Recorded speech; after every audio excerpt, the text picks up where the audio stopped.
What if nothing could make you angry anymore? Not a person, not an insult, not even life itself.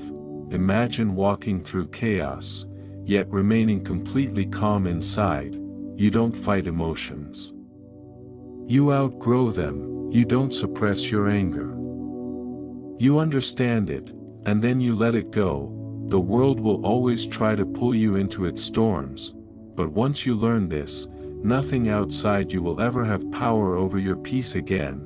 This is not about controlling others, it's about mastering yourself, and it begins with a single practice, the one thing that can make you untouchable. Welcome to the Stoic Island.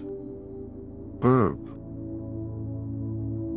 We often believe our anger is justified, that it's natural to feel upset when someone disrespects us, lies to us, or treats us unfairly. We call it human. But what if that very reaction, the one we defend as normal, is actually the trap that keeps us weak? The truth is, no one can make you angry. They can only expose the anger already living inside you. Their words, their actions, are nothing but triggers, and triggers only work if there's something loaded within you. When someone offends you and you react, you're not punishing them. You're revealing how easily they can control you. They speak, and you obey. They act, and your peace disappears, and every time that happens, you reinforce the same illusion, that your emotions belong to the world, not to you. Epictetus once said, "It's not what happens to you, but how you react to it that matters." Most people never hear the second part of that sentence. They stop at the pain, not at the lesson. When we get angry, it's because we've forgotten our boundaries. We've allowed the outside world to dictate the weather within us. But think about it. If a stranger can decide when you lose your calm, if a single event can shatter your balance, then how free are you, really? The Stoics taught that reaction is slavery. Every time you react without awareness, you surrender your mind to impulse. You become a puppet to emotion. And the strings are pulled by everything and everyone outside you. But here's the quiet truth. Anger is never about others. It's about attachment. Attachment to how you think people should behave, how life should unfold, how things should go according to your script. And when reality doesn't obey your expectations, you resist. That resistance burns, and we call it anger. Look around. The world is full of people reacting, online, in traffic, at work, in families, everyone fighting invisible battles for control. But the Stoic doesn't fight, he watches. He observes the storm and remains still. To be Stoic is not to suppress emotion. It is to see through it. To realize that every time you get angry, you've mistaken illusion for truth, because the moment you believe that someone else can disturb your peace, you've already lost it. The first step toward freedom is awareness, the ability to pause and recognize, this is not about them. This is about me. And when you see that clearly, the trap begins to loosen. You stop reacting. You start responding, and in that space, that sacred pause, you take back your power. Once you see the trap, the question arises, how do you step out of it? How do you stop being a prisoner of every word, every slight, every disappointment? The answer is not suppression. It's not pretending you don't care.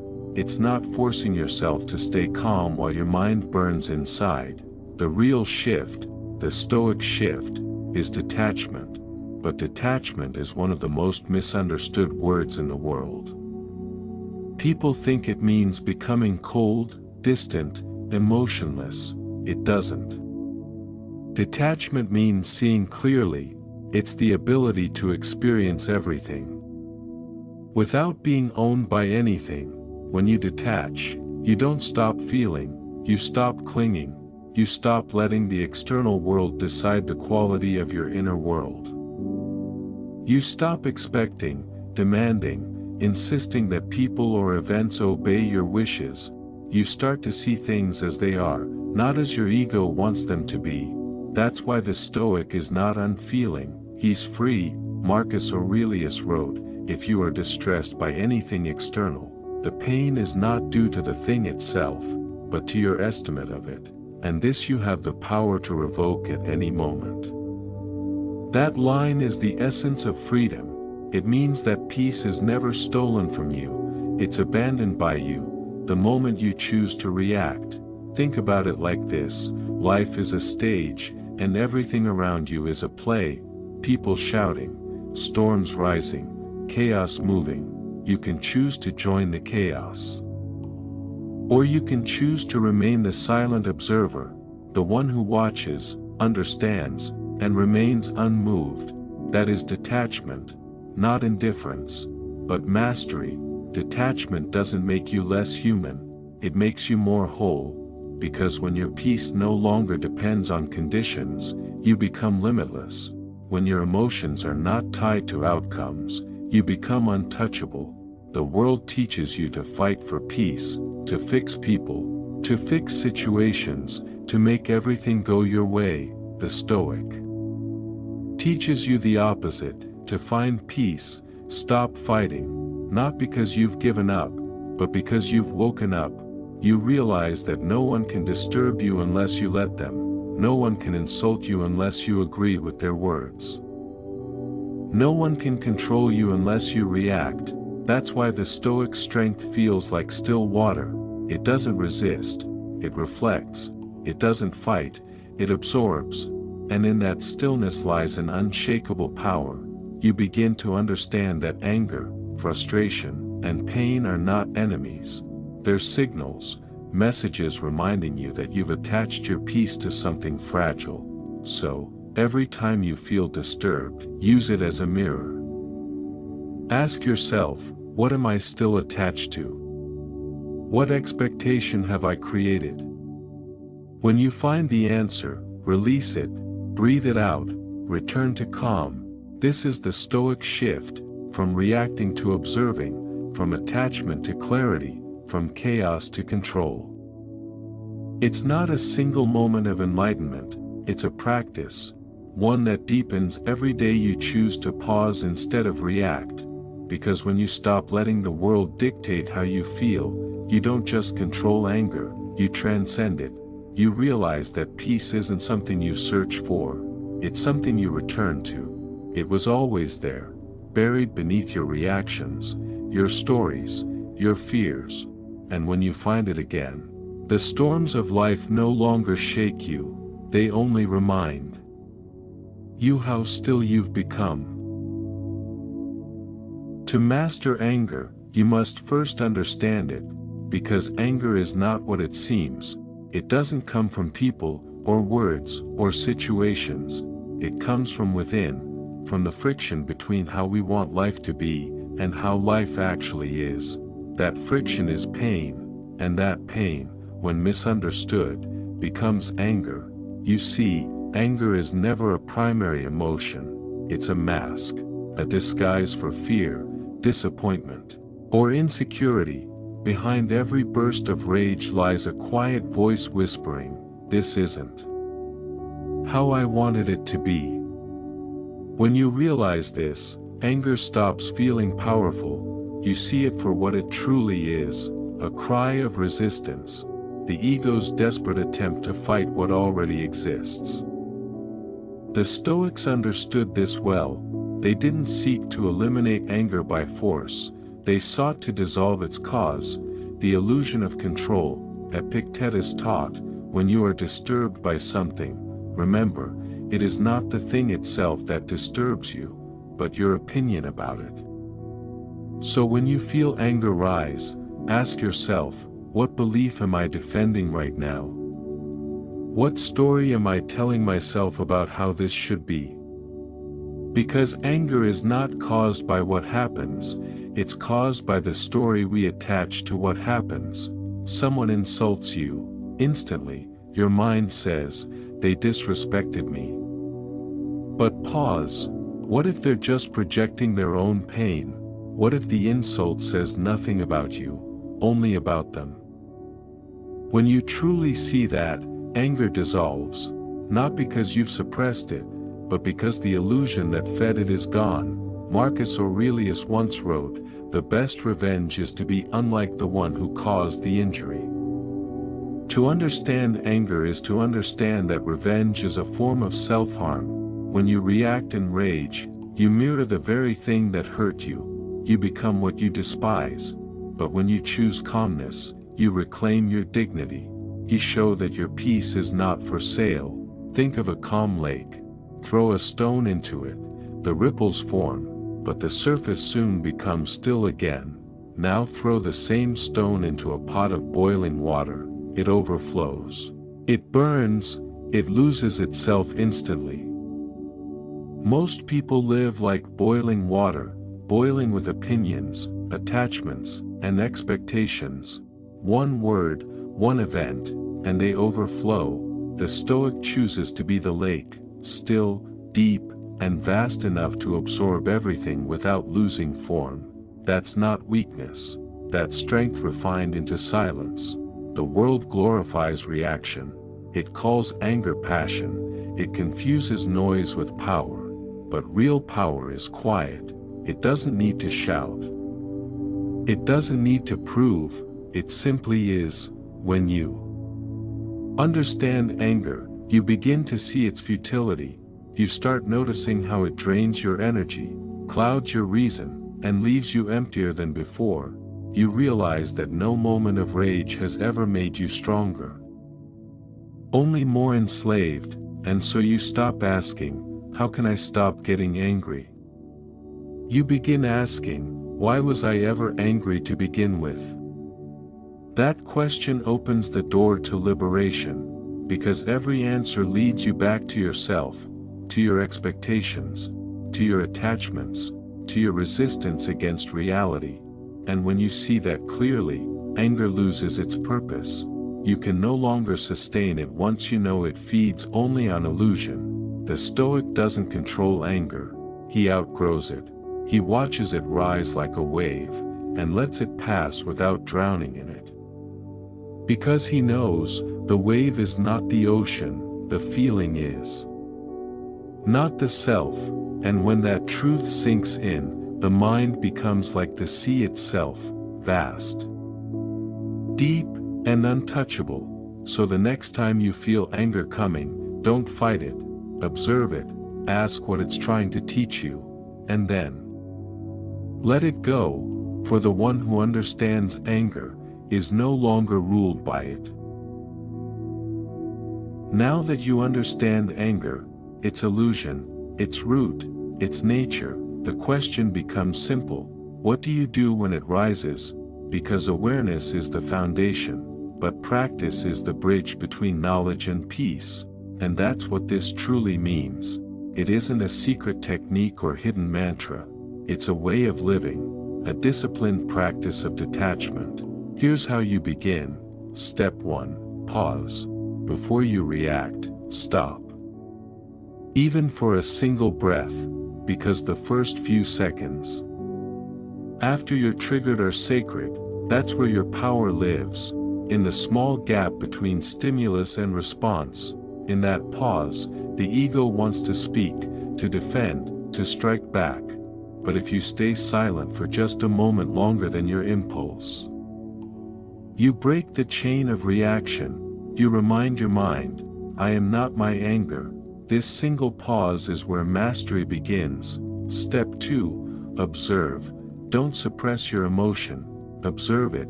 Notice how it rises in your body, the heat, the tension, the movement. Simply watch it without judgment. The more you observe, the more distance you create between you and the feeling, and that distance is detachment. You realize you are not the storm. You are the sky. The clouds of anger may pass through you, but they can never stain the vastness of who you are. Step 3. Redefine. Every emotion is born from interpretation. Something happens, and the mind labels it bad, unfair, wrong.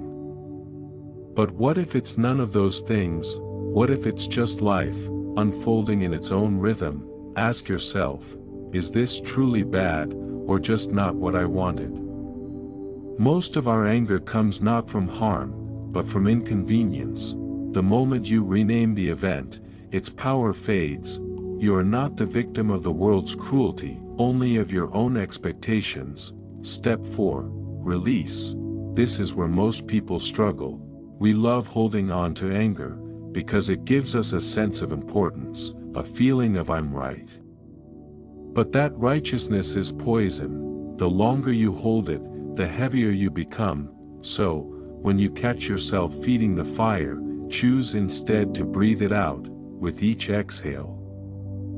Imagine letting go of the need to be understood, the need to be right, the need to win. You'll feel lighter, not weaker, lighter, because letting go isn't losing power, it's reclaiming it. Step 5. Respond, or don't. After you've paused, observed, redefined, and released, you may find that you don't even need to respond. Most situations dissolve when you stop fueling them. But if you do choose to act with clarity, not emotion. Speak softly, not to dominate, but to understand. A calm voice disarms anger far more effectively than sharp words ever could. Sometimes, the most powerful response is no response at all. Silence is not weakness, it's the sound of control. And this is what it means to do this. Not a trick, not a secret, but a practice of mastery, repeated 1,000 times, until peace becomes your default. At first, it won't be easy. You'll slip. You'll react. You'll forget, but each time you remember, each time you pause instead of explode, you strengthen the calm within you. Over time, the pause becomes longer, the reaction softer, the peace deeper, until one day, you notice something miraculous. You simply don't get angry anymore. Not because you've forced yourself to be calm, but because there's nothing left inside that can be disturbed.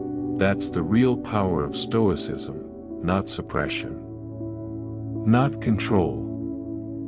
Freedom from the noise, freedom from the emotional games of others, freedom from the chaos you used to call life. And when you reach that point, you'll realize something beautiful. You don't need to conquer anger, you just need to stop feeding it. There comes a moment when you stop reacting, not because you've become numb, but because you've awakened. You no longer see life as an enemy to be fought, but as a teacher, patient, relentless, and fair. Every insult becomes a mirror, every loss, a lesson, every challenge, a chance to strengthen your calm. That's the moment you become untouchable, not in the way the world imagines, not arrogant, not above others, but quietly grounded. Like a mountain in a storm, the winds may howl, the rain may fall, but the mountain does not move, because it knows the storm will pass, and beneath it, peace was never lost, only hidden. When you reach this state, you begin to see how much of your old self was built on reaction. How much energy you wasted trying to change what you could never control, how often you fought shadows, illusions made real by your own mind. You start laughing at things that once made you furious. You stop arguing with fools, because you realize that peace is far more satisfying than being right. You stop demanding that people understand you, because you finally understand yourself. This is the art of detachment, not escaping life, but engaging it without losing your center. You still care. You still love. You still feel, but nothing owns you anymore. You can walk through chaos and remain calm, because calm is no longer something you do, it's who you are. That's the power of inner stillness. It doesn't make you distant, it makes you real, unmoved by praise, unharmed by insult. You no longer chase validation, because your worth is not a negotiation. You've seen what happens when you let the world dictate your peace, and you've decided never again. The Stoics called this state ataraxia, freedom from disturbance, a quiet mind, a steady heart, a spirit unshaken. It doesn't mean you feel nothing, it means nothing feels larger than your awareness of it. You've stopped being a wave in the ocean, you've become the ocean itself. And here's the paradox: the less you cling, the more everything flows toward you. The moment you stop trying to control people, they stop controlling you. The moment you stop fighting life, life stops fighting back. You realize you were never at war with the world, you were only at war with yourself. Now, that war is over, and what remains is peace, not the fragile kind that depends on silence or solitude, but the kind that stays, even in noise, even in conflict, even in loss. That is the mark of the untouchable one. He walks among men but is not swayed by their chaos. He listens more than he speaks. He forgives more than he remembers. He loves without attachment, and detaches without hate, because his peace no longer comes from outcomes.